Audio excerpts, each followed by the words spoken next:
여러분 안녕하세요. 반갑습니다. 높은 뜻 푸른교회 차세대 부모 교육 세미나 말씀과 지혜를 나누고 있는 장신대 신영석 교수입니다.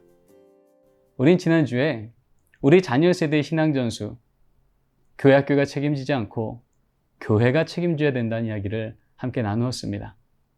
믿음의 부모들은 이 시대 미전도 종족으로 바닥치고 있는 우리 세대들 앞에 수직적 선교사로 부름받았고, 이제 우리는 그 사명을 어떻게 감당할 수 있을까? 이 세미나를 통해서 함께 양육받고 실천하는 걸음을 이제 걸어가고 있습니다. 하나님이 그 걸음을 얼마나 기뻐하게 하실지 저는 더 기대가 되고 응원을 드리기로 합니다. 여러분 자녀들이요, 솔로몬 같은 지혜로운 자녀 되기 원하지 않으십니까? 모세처럼 리더십을 갖고 있는 자녀가 되길 원치 않으세요? 그런데 성경은요, 지혜의 자녀 솔로몬을 말하기 전에 그 솔로몬에게 어떠한 믿음의 아비가 있었는지를 먼저 말하고 있습니다. 사람들이 물었겠죠. 솔로몬, 당신 어떻게 그렇게 복된 삶을 삽니까? 어떻게 그렇게 지혜로우세요? 라고 물어봤어요. 그랬더니 솔로몬이 잠언을 통해서 이렇게 얘기합니다. 나도 내 어머니 보기에 유약한 외아들이었어요. 근데요, 그런 저에게 우리 아버지께서는 늘 이런 말씀을 하셨습니다. 지혜를 얻으며 명철을 얻으라. 하나님의 말씀을 순종하는 삶을 살거라. 성경은요, 우리가 생각하는 지혜의 아들 솔로몬을 말하기 전에 그에게 말씀을 늘 알려주었던 믿음의 아버지 다윗을 얘기하고 있고요. 민족의 지도자 모세를 말하기 이전에 오늘 죽을지 내일 죽을지 모르는 갈대 상자에 오직 하나님께만 이 자녀의 인생을 내어드렸던 믿음의 어머니 요게벳에 대한 얘기를 합니다. 하나님의 말씀이 희귀하여 이상이 보이지 않았던 그 시대에도요, 하나님은 눈물의 기도, 한나 어머니에 대한 얘기를 말씀하시며 그 믿음의 어머니 밑에 사무엘 선지자가 태어났음을 이야기합니다. 근데 지금 우리의 삶은 어떻습니까?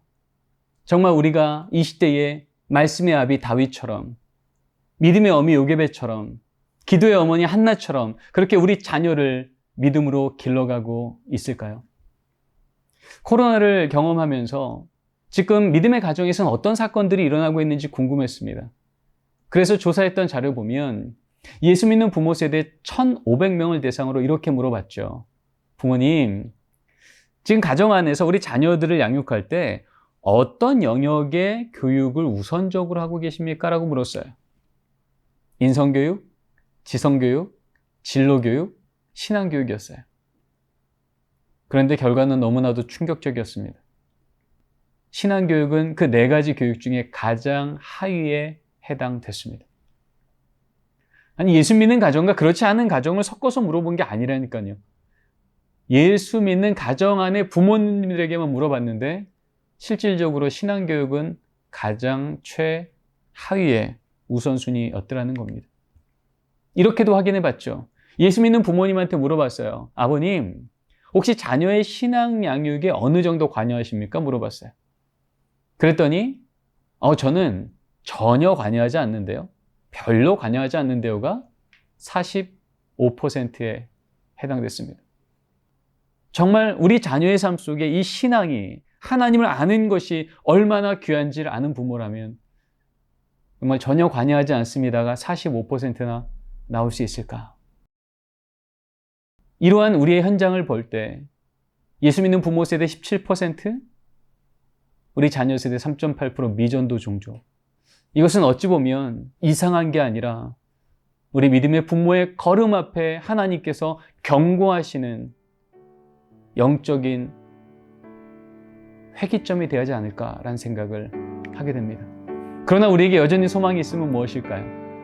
아무리 오염된 물도 바다를 만나면 정화됩니다. 아무리 오염된 공기도 대기를 만나면 정화되죠. 왜요? 거기에 근원이 거기 있게. 아무리 지금 이 시대 우리 다음 시대가 3.8% 위축되고 얼룩졌을지라도 그들의 근원 되시는 살아있는 예수 그리스도를 다시 만난다면 세상에 끌려가던 아이들이 아니라 세상을 끌어가는 아이들로, 세상을 두려워하는 세대가 아니라 세상을 말씀으로 두렵게 하는 세대로 하나님은 다시 일으켜 세우실 줄 믿습니다.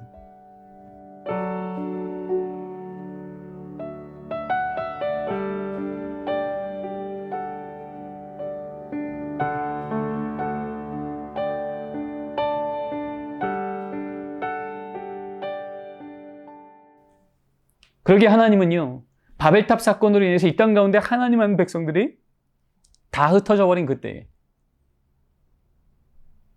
창세기 12장을 통해서 하나님은 다시 믿음의 부모 세대부터 먼저 세우십니다. 그리고 믿음의 부모 세대를 통해서 이제 내가 너로 인하여 great nation, 너희 자녀 세대를 이 땅 가운데 세워줄 거야 라고 말씀하시는 하나님의 이 말씀을 주시게 된 거죠. 이 말씀을 듣고 이제 아브라함은요, 가나안 땅으로 출발을 했습니다. 아직 그 땅을 도착도 하지 않았는데 성경은 지금 그 장면을 이렇게 기록합니다. 그가 처음으로 제단을 쌓은 곳이라. 그가 거기서 여호와의 이름을 불렀더라. 아브라함의 일행롯도 양과 소와 장막이 있으므로. 여러분, 족장시대 때 친족 아비집을 버리고 다른 곳을 간다는 건요, 인생 걸었다는 얘기예요. 지금 이 인생 걸고 가는 두 가정이 있는 겁니다. 한 가정은 아브라함 가정, 한 가정은 롯의 가정. 근데 성경은 말하기를 이 아브라함 가정에는 여호와의 이름을 부르는 제단, 가정 예배가 있었고, 똑같이 하나님께 복받겠다고 하지만 롯의 가정에는요, 양과 소와 장막이 있대요. 여호와의 이름을 부르는 제단이 있단 말은 없습니다. 그랬더니 이 말씀 끝나자마자 어떻게 적혀요? 아브라함 가정은 가나안 땅으로 들어갔고 롯의 가정은 소돔 땅 들어갔다고요. 왜 그랬을까요? 아무리 머리로 하나님, 우리 가정 복 주실 거 맞죠? 라고 믿어서 세상과 구별된 것처럼 보여 지금 그 땅을 걸어가고 있을지라도 당장 오늘 하루 눈앞에 보이는 양 챙기느라, 소 챙기느라, 장막 챙기느라 가족이 모여 여호와의 이름을 부를 여유가 없었던 가정, 소돔 땅이라고 하는 세상적으로 볼 때 매력적으로 보이는 땅이 딱 나타나니까 하나님 알지 못하는 가정하고 조금도 다르지 않은 선택을 하더라는 겁니다. 하나님 없이 복처럼 보이는 곳 쫓아 들어가다 망할 도성으로 들어간 롯의 가정과 복의 근원이신 하나님을 늘 모시어 멈추어 하나님 우리 가정 어떻게 살아야 됩니까? 여호와 이름을 부르는 제단을 지켰던 아브라함 가정. 여러분, 세상으로 볼 때는 롯의 가정은 지혜로웠어요. 아브라함 가정은 어리석었어요. 그런데 어떻게 됩니까? 롯이 선택한 소돔 땅은 망할 도성이 되었고요. 아브라함이 선택한 가나안 땅은 복의 근원이신 하나님이 함께 하시니 기근이 있던 그 땅이 어떻게 돼요? 적과 꿀이 흐르는 땅으로 뒤집어지시는 하나님의 역사를 경험하는 신앙의 명문 가문의 초석이 놓여지게 된 겁니다. 시편 78편은 뭐라고 말합니까? 다윗이 고백하죠. 하나님, 우리가 이를 우리 자손에게 숨기지 않겠습니다. 뭐를요? 여호와의 영예와 그의 능력과 그가 행하신 기이한 사적을 우리 후대가 다 기억하게 전하겠습니다.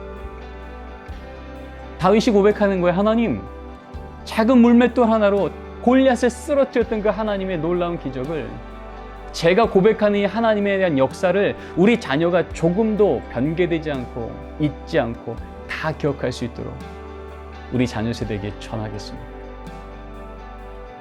바로 하나님이 누구시며 내 삶에 어떤 분이셨으며 지금 이 시대에 어떻게 역사하시는 분인지를 먼저 경험한 부모 세대가 삶을 통하여 전하는 자리, 그 자리가 바로 가정 예배의 자리였습니다.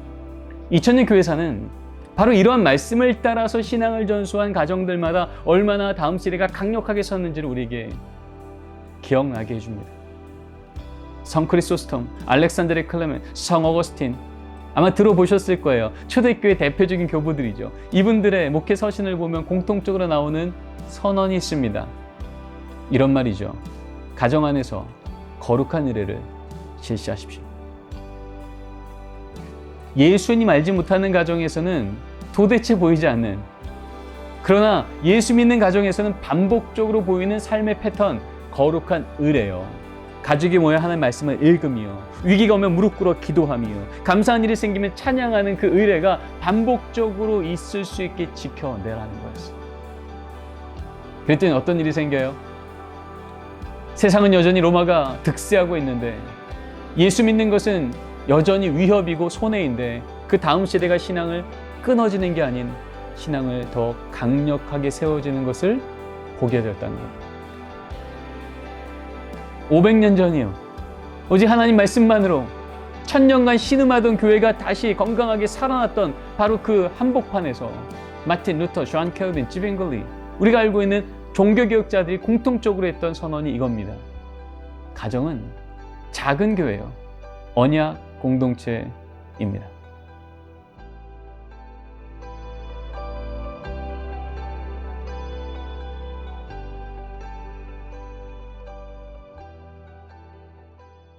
여러분, 교회에는 여러 가지 사건이 반복적으로 일어나지만 적어도 예배라는 사건이 멈춰버리면 그곳은 교회일 수가 없습니다.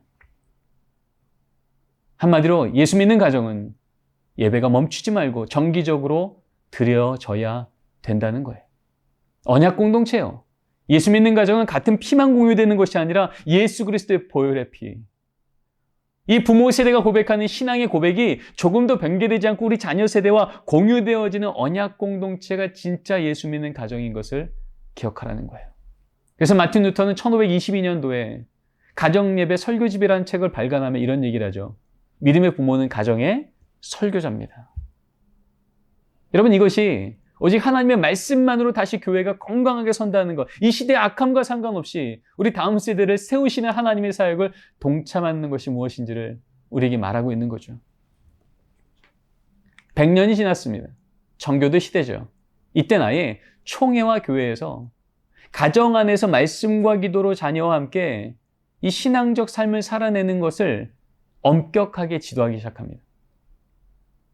그래서 이때에는요, 스코틀랜드 총회법상 가정예배를 정기적으로 드리기를 게을리하는 가정은 그 당시 최고의 치리 중에 하나였던 수찬정지를 명하라고 할 정도였습니다. 바로 이들이 이 신앙을 전수하는 것에 있어서 제안을 받으니 어떻게 해요? 배 타고 신대륙으로 건너가 나라를 세우고 교회를 세웁니다. 그래서 미국 교회가 다시 한번 하나님께서 큰 영광의 도구로 쓰시고 이들이 다시 한번 세상 가운데서 조금 위축되고 멈췄을 때 18세기, 19세기에 다시 한번 하나님은 대부흥주의 운동, Great Awakening Movement, 이 영적으로 다시 한번 갱신되어서 이 미국의 교회를 깨우사 하나님의 말씀을 강력하게 전하는 시대를 갖게 되었는데요. 바로 그것을 이끌어갔던 조나단 에드워즈 목사님께서 이러한 선언을 하게 됩니다. 가정예배는 경건과 신앙을 위한 은혜의 수단입니다.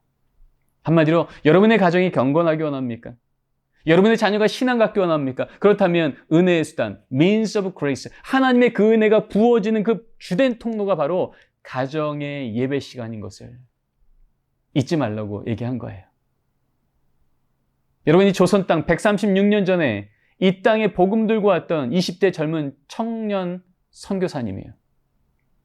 호레이스 언더우드, 아펜젤러, 그분들이 누구세요? 이 미국 대봉주의 운동, 대각성주의 운동의 끝자락에서 은혜 받아서 하나님 저 어떻게 살죠라고 할 때 그래 저 조선 땅 가서 복음 전해 라고 해서 오신 분들이 이분들이세요. 그래서 우리나라는 선교 초기 때부터 바로 믿음의 부모 세대가 내가 받은 이 하나님의 은혜를 어떻게 우리 자녀 세대에게 전수해야 될지에 대해서 우리가 강력하게 교육을 받았던 복된 나라가 되었습니다. 1918년도 성경 잡지가 발간될 때 1권 1호 첫 번째 페이지 첫 번째 문장이요 이렇게 시작이 됩니다. 가정예배는 도덕근본상의 작용이요 그리스도교의 일종 특색으로 수신 제가의 요소로다. 한마디로 저 집안이 예수 믿는 집안인지 안 믿는 집안인지 가정예배에 있는지부터 보라는 거예요. 나라 쫓아 뺏겨버린 그때 수신제가 우리 집안이 다시 일어서고 우리 자녀가 다시 일어서는 그 요소가 뭐예요? 하나님, 이 나라는 망했어도 이 나라의 진짜 왕이신 하나님이 우리 가정의 주인 되시면, 우리 자녀 세대의 주인 되시면 우리 소망이 있습니다. 실제로 이 신앙의 유산 아래서 자라난 자들이 뺏겼던 나라를 되찾고 폐허가 된 이 땅 위에 위대한 나라와 몸된 교회를 다시 세우는 영적 리더가 되었음을 우리는 기억합니다. 1922년도에는 아예 조선 예수교 장로의 헌법에 이렇게 기록이 됩니다. 가정 예배는 집안마다 반드시 힘쓸지니 아침과 저녁으로 기도하며 성경 보며 찬송을 할지니라. 헌법입니다. 선택의 문제가 아니라는 거예요. 적어도 우리 교회가 조선 예수교 장로회에 속해 있는 이 교회라면 가정 예배는 더 이상 순종의 문제로 우리에게 다가옴을 기억해야 된다는 거예요. 집안마다 가급적 힘쓸지니도 아니에요. 믿음이 아주 좋은 가정마다 힘쓸지니도 아니라 가정 예배는 집안마다 반드시. 한마디로 예수를 주로 고백하는 부모 세대 한 명만 살아있어도 그를 통하여 그곳은 예배터가 되어야 된다는 거였어요. 바로 이 가정 예배에 대해서는요, 시대마다, 교단마다 정의도 다르고 형태도 다르고 실천도 달랐어요. 근데 그것을 다 모으고 모았더니 결국 한 문장 남더라고요. 가정 예배란 가족이 함께 하나님을 기억하고 감사하는 것. 더 짧게 줄이면 세 단어입니다. 가족에 모이고요, 하나님 기억하고요, 감사하시면 됩니다. 그러면 이런 가정 예배를 드린다는 것은 구체적인 어떤 실천들이 우리 가정에 필요한 것인가? 라고 하는 것은 우리 다음 주에 3주차에 나누도록 하겠고요. 오늘 이 두 번째 시간을 통해서는 성경을 통하여 2000년 교회사를 통하여 지금 이 시대 마스크를 끼지 않고는 만날 수 없는 이 비대면 시대 가운데 유일하게 마스크 벗고 세상 핑계 삼지 않고 마음껏 하나님을 전할 수 있는 대면 신앙 공동체인 우리 가정, 이 가정 안에서 우리는 어떠한 부르심을 받았는가? 바로 이것에 대한 우리의 하나님 앞에서의 결단과 또 그것을 어떻게 실천할 수 있을지에 대한 우리 마음속에 하나님 주시는 귀한 순종의 마음을 받는 건 바로 그것이 오늘 두 주차에 여러분과 나누고 싶었던 이야기입니다. 결론입니다. 여러분, 지금 우리 다음 세대 하나님의 은혜가 멈췄다고 말하는 것 같습니다. 은혜가 끊어진 것 같다고 말하는 것 같습니다. 은혜의 가뭄기라고 말하는 것 같습니다. 그러나 여러분, 하나님이 시편 말씀을 통해서 우리에게 언약하셨듯 하나님의 은혜는 지금도 변치 않고 소낙비처럼 내리고 있는 줄 믿습니다. 문제는요, 소낙비가 내려도 그릇이 엎어져 있으면 물 한 방울 들어가지 않죠. 그러나 우리가 하나님의 말씀을 순종하여 다시금 우리의 믿음의 그릇을 하나님께로 돌려놓으면 하나님은 하나님의 은혜의 크기만큼 우리 가정 위에 하나님의 믿음의 큰 비를 채우시고 그것이 넘치는 우리 부모 세대를 통하여 우리 자녀 세대를 통하여서 그들이 속한 그들의 권속과 공동체, 학교와 이 땅과 열방이 하나님의 그 크신 은혜의 역사를 계속 흘려보내는 위대한 하나님의 은혜의 통로로 사용하게 될 줄 믿습니다. 여러분, 2주차의 이 교육을 통하여 여러분 마음속에 우리 가정 안에도 하나님을 기억하고 감사하는 사건이 있어야겠다. 우리 가정 안에도 예배가 멈추지 않고 다시 하나님을 기억하는 사건이 있어야겠다. 이 마음을 주셨다면 그것 하나님이 주신 마음인 줄 알고 이것 붙들고 또 한 주간을 살아내시기를 간절히 바랍니다. 여러분 수고하셨습니다.